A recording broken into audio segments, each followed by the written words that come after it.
Olá pessoal, tudo bem com vocês?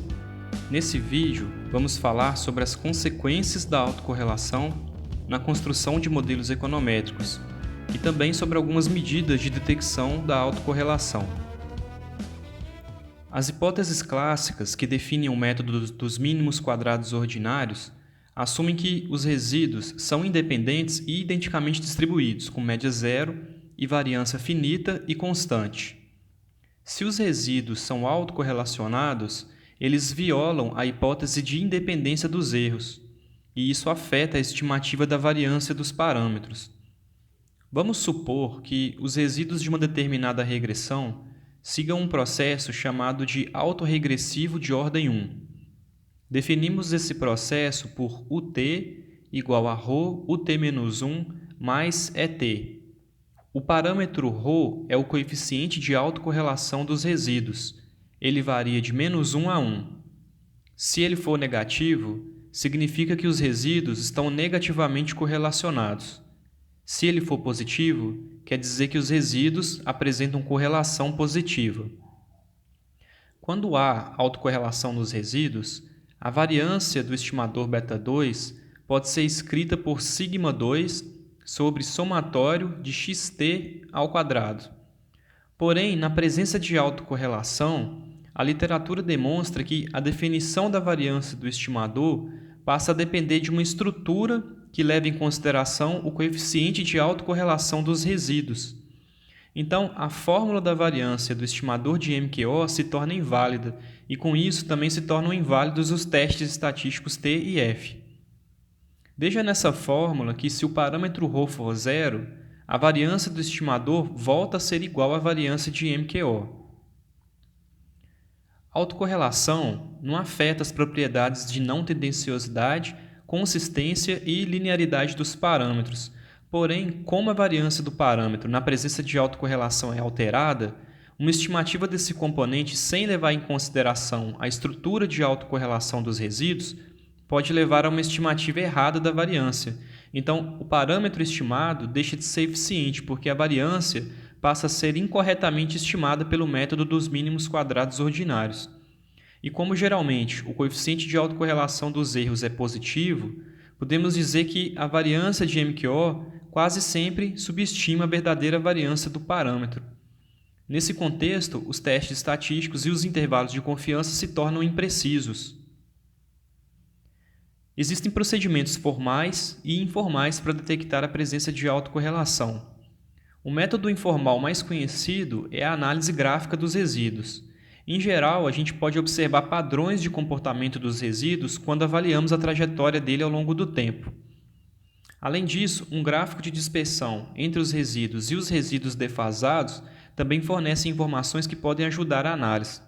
Vamos ver aqui alguns desenhos gráficos.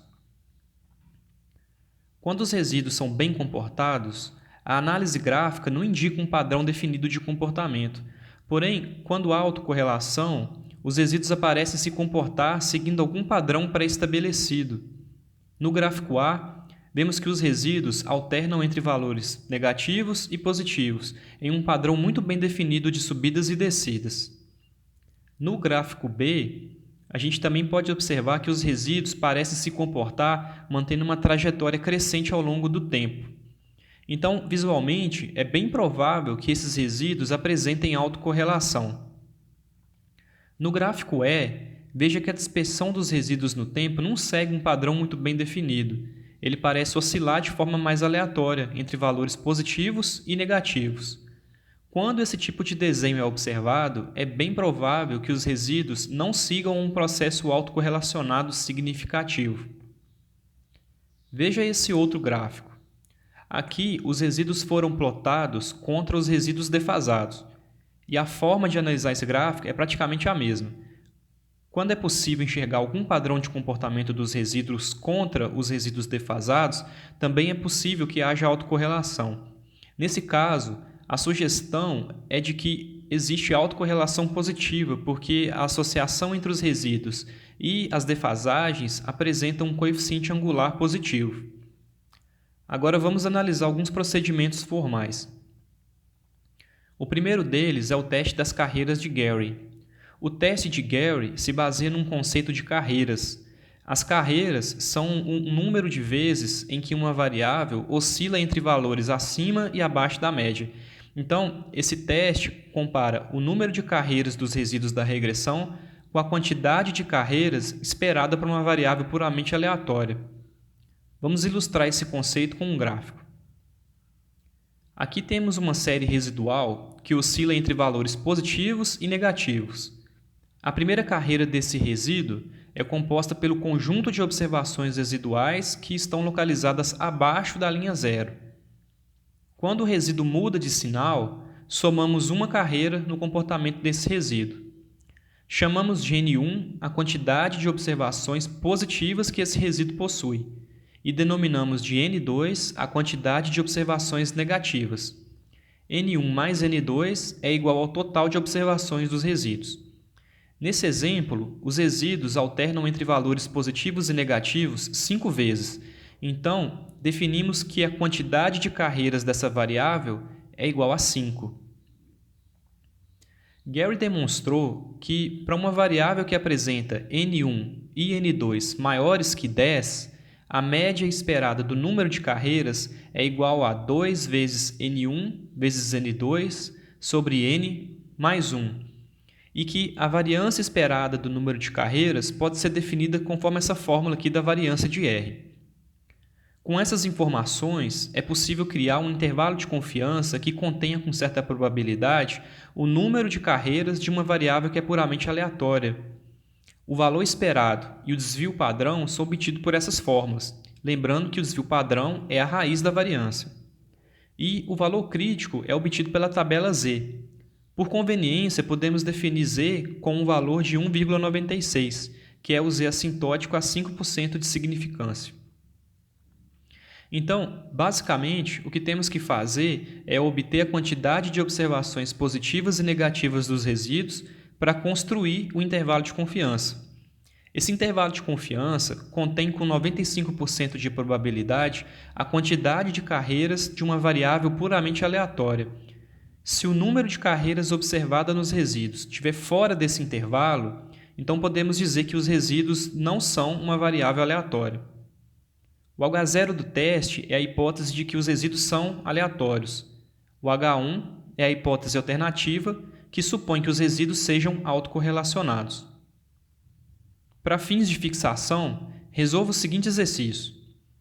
Suponha um resíduo com 5 carreiras, com N1 igual a 22 e N2 igual a 24.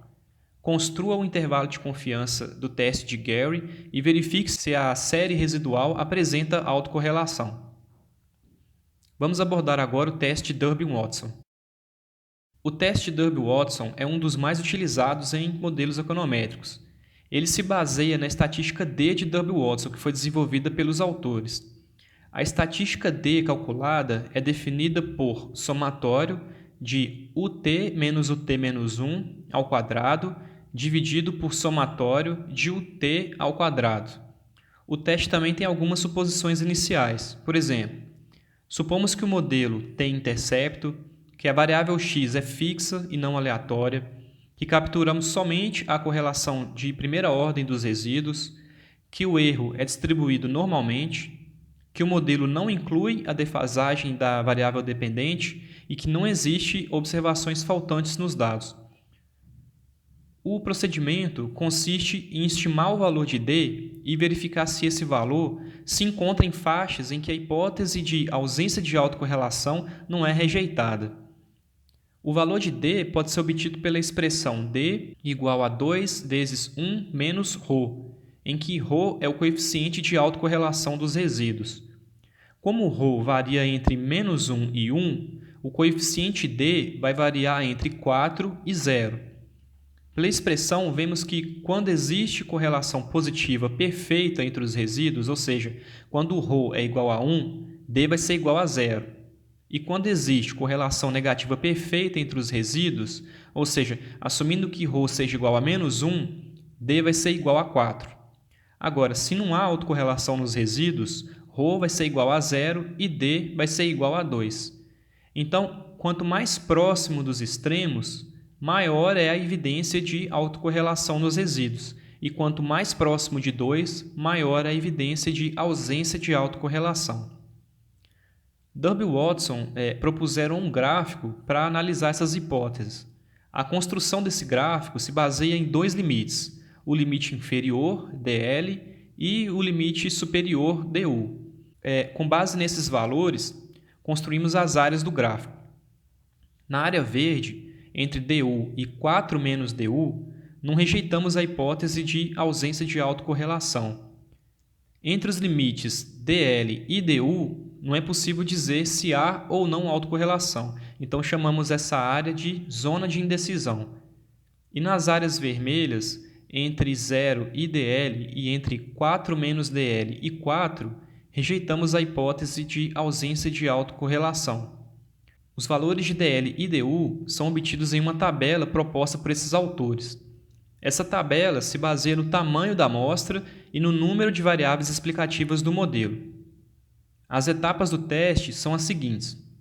Primeiro, a gente estima uma regressão por MQO e obtém os resíduos. Depois, a gente calcula a estatística D com os resíduos dessa regressão.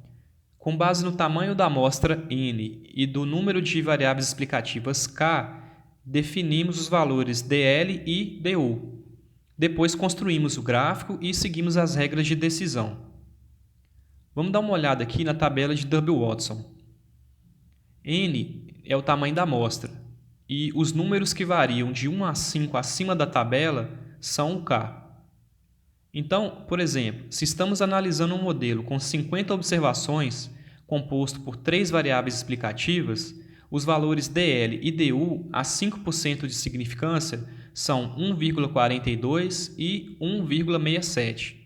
Com esses valores, a gente pode construir a tabela de Dub e Watson e avaliar as hipóteses do teste. Para fixar melhor o conceito, faça o seguinte exercício. Sabendo que um modelo tem 4 variáveis explicativas e 80 observações, construa um gráfico de Dub e Watson para verificar a possível presença de autocorrelação em um resíduo que segue o processo UT igual a 0,75 UT-1 mais ET. Bom, esse vídeo fica por aqui. Até o próximo e bons estudos!